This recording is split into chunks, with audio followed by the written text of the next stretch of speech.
क्या आपने कभी सोचा है कि हम अपने घर में इतनी मेहनत से हर्बल शैम्पू बनाते हैं लेकिन कभी वो हमें मतलूबा नतीजा नहीं मिलता। कभी शैम्पू जल्दी ख़राब हो जाता है, कभी गाढ़ा हो जाता है, कभी पतला हो जाता है और कभी कस्टमर दोबारा हमारे पास वापस ही नहीं आता।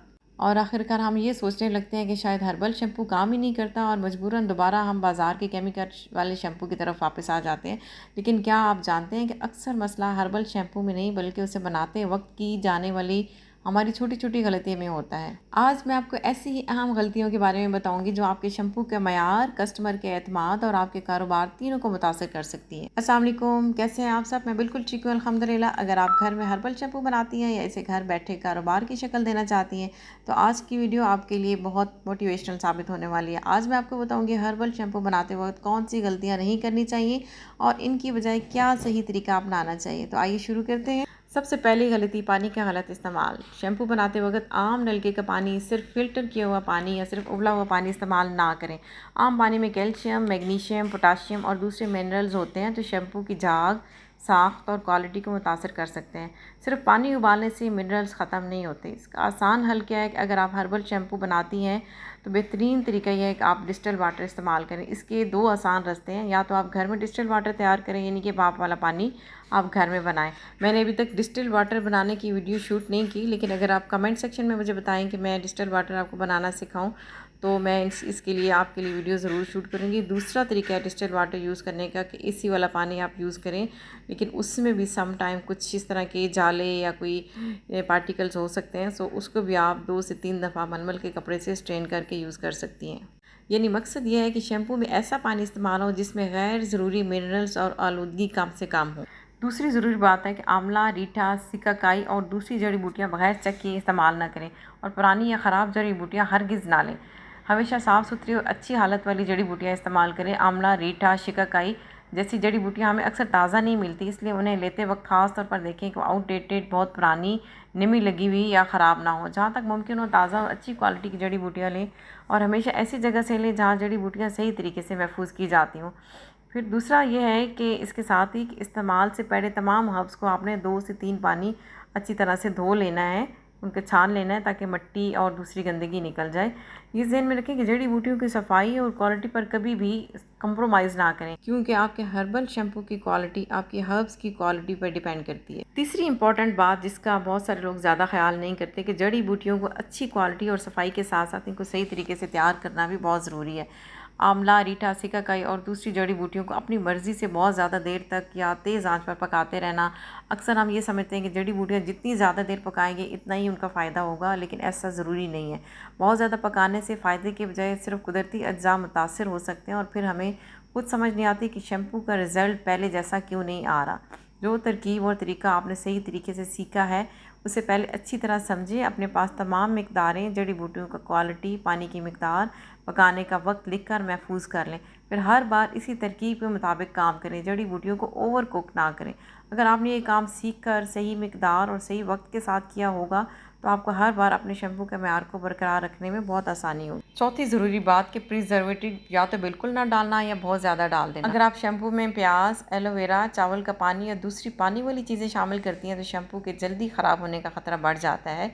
ये सोचकर प्रिजर्वेटिव बिल्कुल ना डालना कि हमारा तो हर्बल शैम्पू है, लेकिन दूसरी तरफ बहुत ज़्यादा प्रिजर्वेटिव या दूसरे केमिकल डाल देना भी दुरुस्त नहीं होता, क्योंकि फिर कस्टमर ये सोच सकता है कि अगर इतने ज़्यादा केमिकल हर्बल शैम्पू में ही मैंने इस्तेमाल करके जो आप डालते हैं वही अगर उसने यूज़ करना है तो वाई नॉट आम मार्केट में रेगुलर जो केमिकल वाला शैम्पू है वही वो यूज़ कर ले।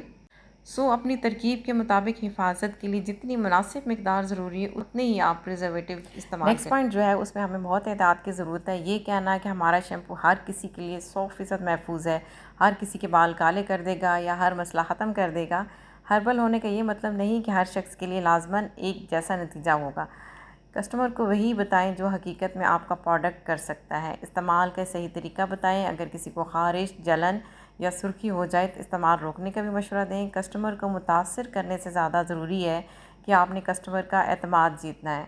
छठे नंबर पर हम जो गलती करते हैं कि डिफरेंट किस्म के ऑयल भी हम शैम्पू में ऐड कर देते हैं। कुछ लोग एसेंशियल ऑयल डालते हैं, कुछ टी ट्री ऑयल यूज़ करते हैं, कुछ विटामिन ई ऑयल यूज़ करते हैं। देखिए ये ऑयल मेरे तो कस्टमर की तरफ से शिकायत आई है, और वैसे अगर न्यूट्रल होकर देखा जाए तब भी कि ऑयल हमेशा शैम्पू में जब हम थोड़ी देर के लिए बॉटल को रखते हैं तो ऑयल सेपरेट हो जाता है और बाकी शैम्पू के पार्टिकल सेपरेट हो जाते हैं। सो कोशिश करें कि ऑयल डालने की बजाय आप उसको अल्टरनेट यूज़ करें, लाइक विटामिन ई ऑयल की बजाय आप विटामिन ई कैप्सूल का इस्तेमाल कर सकते हैं। इसके बाद जो हम मेन गलती करते हैं कि शैम्पू तैयार किया, बग़ैर पीएच चेक किया, मुझे फ़रोख्त के लिए पेश कर दिया। ये जाने बगैर कि वो बालों और स्कैल्प के लिए मुनासिब है या नहीं है।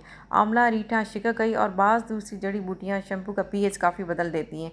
इसलिए सिर्फ जड़ी बूटियाँ शामिल कर देना काफ़ी नहीं, पीएच चेक करना ज़रूरी है ताकि हमें मालूम हो कि शैम्पू को मज़ीद मतवाज़न करने की ज़रूरत है या नहीं है। यही ज़हन में रखें कि पीएच 7 न्यूट्रल होता है, तो हमारे शैम्पू का जो पीएच है वो 7 से कम और 5.5 के करीब करीब होना चाहिए। पीएच चेक करने के बारे में इंशाल्लाह मैं एक अलग वीडियो बनाने का भी इरादा रखती हूँ। अगर आपके ज़हन में पीएच के हवाले से कोई सवाल है तो कमेंट सेक्शन में ज़रूर लिखिएगा ताकि इस मौजू पर मैं आपके सवालात के जवाब तफसील से दे सकूँ। आखिरी गलती जो ज़्यादातर लोग करते हैं कि शैम्पू को गाढ़ा करने के चक्कर में नमक और ज़ैंथन गम का गलत इस्तेमाल करते हैं। शैम्पू को फ़ौरन गाढ़ा करने के लिए नमक का इस्तेमाल ना करें। नमक बाज़ शैम्पू को फ़ौरन गाढ़ा तो कर देता है, लेकिन शैम्पू में, हर्बल शैम्पू में नमक का ज़रूरत से ज़्यादा इस्तेमाल हमारे स्कैल्प, हमारे बालों को नुकसान पहुंचा सकता है। इसी तरह मैक्सिमम लोग ज़ैंथन गम यूज़ करते हैं शैम्पू को थिक करने के लिए, लेकिन अगर आप बिगनर हैं तो आपको एक्सपीरियंस नहीं है तो आप इंतहाई थोड़ी मिकदार में सेपरेट थोड़ी सी ज़ैंथन गम को सेट करके करें। अदरवाइज़ पूरे बैच में अगर आप डालेंगे और उसकी क्वांटिटी अगर आपको पता नहीं होगी तो आपका पूरा बैच ख़राब होगा और चंद हफ्तों बाद ही वो शैम्पू आपका एक जेली की शक्ल में आ जाएगा जो आपकी कस्टमरशिप को ख़राब कर सकता है। इसके बजाय आप शैम्पू को गाढ़ा करने के लिए अलसी का इस्तेमाल ज़्यादा कर सकती हैं, मार्केट के एलोवेरा जेल शामिल कर सकती हैं। सो शैम्पू का गाढ़ापन हासिल करने के लिए अपनी तरकीब को समझें, पहले थोड़ी मिकदार में आजमाएं और जो चीज़ आपके शैम्पू में सही नतीजा दे उसी मिकदार को मुनासिब मिकदार में आप इस्तेमाल। So my dear sisters, herbal shampoo बनाना सिर्फ जड़ी बूटियाँ जमा करने और उन्हें पका लेने का नाम नहीं। इसके लिए सही तरीका सीखना, सफाई और क्वालिटी का ख्याल रखना, मुनासिब मिकदार का इस्तेमाल करना और सबसे बढ़कर दयानतदारी ज़रूरी है। फ़ौरी मुनाफा के लिए अगर हम क्वालिटी पर समझौता करेंगी तो शायद एक बार कस्टमर तो मिल जाए लेकिन दोबारा नहीं आएगा। लेकिन अगर आपने ईमानदारी से अच्छा प्रोडक्ट बनाएंगी, कस्टमर का एतमाद जीतेंगी और आहिस्ता आहिस्ता अपना काम आगे बढ़ाएंगी तो इंशाल्लाह यही छोटा सा घर से शुरू किया गया काम एक दिन एक अच्छा कारोबार बन सकता है। कारोबार सिर्फ प्रोडक्ट बेचने का नाम नहीं है, कस्टमर का एतमाद जीतने का नाम है। अगर आपको हर्बल शैम्पू के बारे में मज़ीद कोई सवाल है तो प्लीज़ कमेंट सेक्शन में ज़रूर बताइएगा। आपके सवालात मेरी अगली वीडियोज़ के मौज़ूआत बन सकते हैं। वीडियो कैसी लगी प्लीज़ कमेंट सेक्शन में ज़रूर बताइएगा। लाइक और सब्सक्राइब ज़रूर कीजिएगा ताकि मेरा और आपका कनेक्शन बना रहे। मिलते हैं अगली वीडियो में नए टॉपिक के साथ, तब तक फ़ी अमान अल्लाह।